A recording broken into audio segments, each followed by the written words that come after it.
¿Cómo estás, Juan Carlos? Me da gusto saludarte. Buenos días, Eduardo, con el gusto de saludarte también. Muy buenos días. Bienvenido a tu casa. Gracias. Yes. Ahora resulta que en febrero, bueno, se despachó con la cuchara grande y dando datos también del PIB en primera lectura. El INEGI habla de que el sector primario de la economía creció 8 puntos y fracción por ciento, un crecimiento realmente muy alto, ¿no? Sí, muy alto, pero es derivado también, Eduardo, a que son contracifras estacionales del año pasado que fueron negativas. Tuvimos un crecimiento el año pasado -5, entonces la medición viene con algo negativo que tuvimos. Y también, pues, la estacionalidad de la producción mejoró, principalmente los productos de granos del primavera-verano que se atrasaron un poquito, la producción se vino más hacia enero, febrero y marzo, y hubo una buena reacción de la parte de frutas, que creció la producción de frutas en una forma importante, un 14%, granos creció 31%. El sector pecuario sí quedó estancado en volumen de producción y también hortalizas, pero en el valor, granos y oleaginosas subió 41%, derivado a que el tipo de cambio vino a ayudar, ya que el tipo de cambio el año pasado al primer trimestre fue de 17 pesos y ahora fue de 20,42. Esto representó que el valor de granos y oleaginosas subiera 41%. El sector pecuario también se vio favorecido por el tipo de cambio y las exportaciones 19%. Frutas también creció en su valor 29% y la única que se estancó en valor fue hortalizas -30%. Entonces Ajá. el tipo de cambio tuvo un importante y que también las exportaciones agropecuarias, agroalimentarias crecieron 2% a más de 9.300 millones de dólares, donde seguimos manteniendo récord de exportaciones, aún con el tema que traemos de que si nos ponen o no aranceles.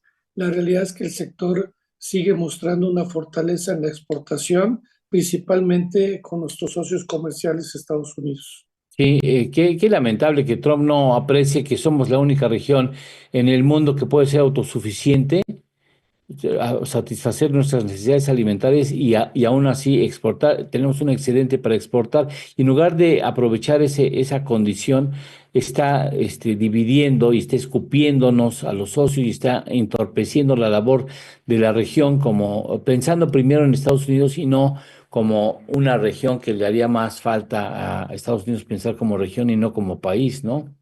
Pero yo creo que sí reaccionaron porque en el tema, salvo automotriz y acero y aluminio, puso aranceles, en los demás no, ya que hubo mucha presión por parte de productores de Estados Unidos, de legisladores, pues de la importancia que tiene el comercio México, Estados Unidos y Canadá, pero principalmente México, donde México para la zona centro-norte de Estados Unidos, las zonas maiceras, soyeras, trigueras, pero también pecuarias. México es su principal comprador, que hemos platicado, de maíz, de trigo, de soya, de cerdo, de pollo, de carne de res, no se diga de leche. Somos sus principales compradores. Ellos nos exportan más del 36% de sus exportaciones vienen a México, que representan alrededor de 36.000 millones de dólares. Claro, nosotros tenemos una balanza superavitaria porque frutas y hortalizas que exportamos alrededor de más de 25.000 millones de dólares, pues es una parte importante. Y luego también tenemos la cerveza, el tequila, pero también el sector pecuario, y hace que México exporte alrededor de 49.000 millones de dólares, que es lo que está peleando ahorita el presidente Trump, de una balanza más equitativa. Pero la realidad, nosotros les exportamos frutas y hortalizas que tienen más valor, ellos nos mandan granos y oleaginosas que son materias primas, y bueno, es un complemento, y esas son las ventajas comparativas que firmamos en 1994 de cuál era el mercado de Norteamérica. O sea, entonces, para tenerlo claro, crece mucho el sector primario, en primera porque tiene un referente de un muy mal año en el anterior. O sea, Así es, en el 2023 tuvimos un 24. 24, perdón, tuvimos muy mal año.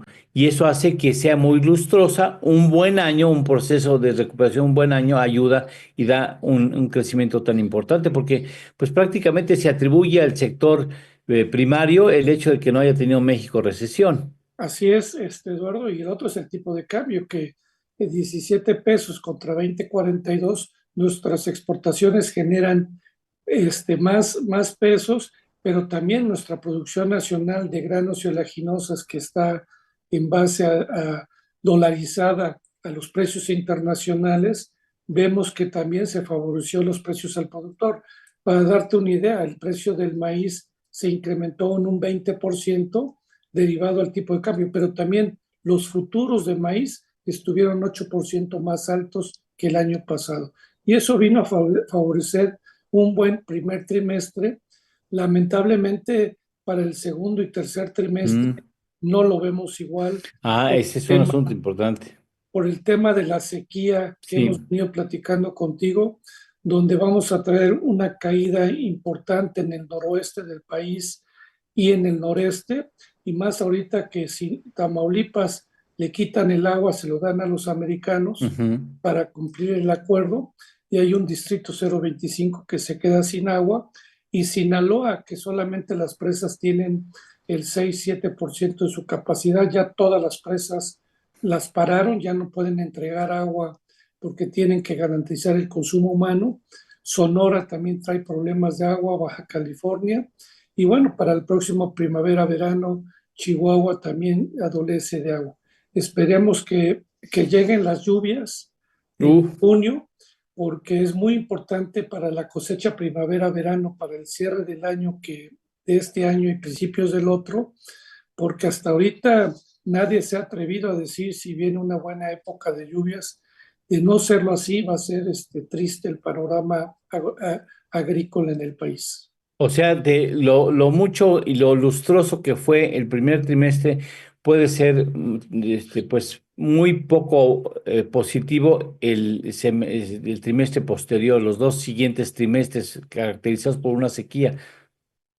Y la otra, que ahorita el precio se ha apreciado de traerlo en 20,40 y lo traemos otra vez en 19,50, y eso impacta los precios internos principalmente de granos porque pagas menos pesos al productor nacional. Entonces, no está sencillo el panorama para el segundo y tercer trimestre. Las presas en el norte están muy castigadas. Bueno, el promedio nacional está baja, que tú Sí, sepas. el tema de las presas agropecuarias están al 37% contra un 45% del año pasado, principalmente el noroeste del país. La zona centro está bien, en la zona sur de Tamaulipas, que es donde se entregó el agua del Marta R. Gómez y del Cuchillo de Nuevo León, para Ujú. cumplir, había suficiente agua, pero lo que es Sonora, Sinaloa, Chihuahua, es lamentable las condiciones de las presas.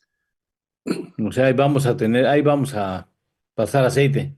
Así es, Eduardo. Híjole, qué bárbaro. Bueno, ¿qué sugerirías tú como especialista? ¿Tú qué se te antoja? ¿Nada más rezarle para que nos caiga agua o qué tenemos que hacer para No, pues tratar de yo evitar? creo, digo, no, hay cosas de corto plazo que hay que atender, como el tema de administración de riesgos, el tema de coberturas de precios, el tema de seguro agrícola para poder cubrir a los productores, el tema del agua, aunque esto no es de corto, sino es de mediano plazo, el tema de la tecnificación de riego para mejor uso del agua, el tema de financiamiento que se requiere. La realidad, en el corto plazo ya las cosechas ya se sembraron, ya no podemos hacer, sino lo que tenemos que pensar es en el próximo primavera, verano, pues dar mayor apoyo a los productores en temas de productividad. La situación no está fácil. Cosechando Soberanía, que es un programa que habla de dar crédito a los productores, ha sido poco anunciado, poco que conocen los productores de estos. Poco socorrido por obvias razones, sí. Entonces, la realidad no vemos un panorama En el tema agrícola, alentador. Y en el tema pecuario, pues estamos viendo lo del gusano barrenador, y ahí lo que se requiere es no bajar la guardia en el tema sanitario. Con la sanidad no es negociable, es un tema de seguridad nacional. Sí. Y bueno, hay que trabajar muy fuerte en cómo mejorar la sanidad de los animales que entran de Centroamérica, principalmente el ganado bovino. Algunas empresas que tú conoces ya están viendo movilizar ganado por barco para evitar la frontera sur. Y en el tema porcino lo que vemos es el tema de enfermedades del PIRS, que es una diarrea porcina que ha bajado la producción de cerdo. En el avícola vamos bien, pero sí hay temas sanitarios que habrá que cuidar. Entonces hay que fortalecer a Senacica, que es un organismo de seguridad nacional que le han quitado recursos, pero hay que fortalecerlo porque el tema sanitario es muy importante, como el tema que hemos visto en la salud, la falta de vacunas. Pues en el tema sociosanitario tenemos que fortalecer.